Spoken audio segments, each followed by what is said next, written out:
ఒకసారి కర్ణుడు ద్రోణాచార్యుడి వద్దకు వెళ్లి తనకు బ్రహ్మాస్త్రాన్ని ఉపదేశించమంటాడు. దానికి ద్రోణాచార్యుడు నేను సరి అయిన బ్రాహ్మణుడికి లేదా తపస్వి అయిన క్షత్రియుడికి మాత్రమే బ్రహ్మాస్త్రాన్ని ఉపదేశిస్తానని చెబుతాడు.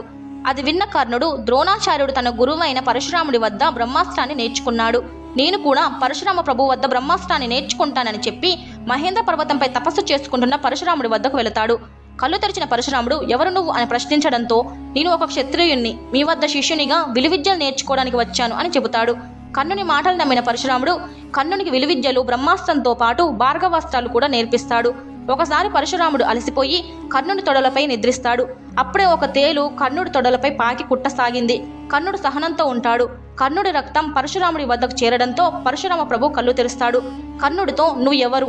నువ్వు నిజంగా క్షత్రుడివైతే నీకంత ఓర్పు ఉండదు, కనుక నిజం చెప్పు, నువ్వు ఎవరు అని ప్రశ్నిస్తాడు.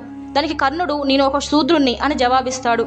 అది విన్న పరశురాముడు ఆగ్రహించి నాకు అబద్ధం చెప్పి మోసగించావు, కనుక నా వద్ద నేర్చుకున్న బ్రహ్మాస్త్రం భార్గవాస్త్రాలు ఆపద సమయంలో నీకు గుర్తుకు రావు అని శపిస్తాడు.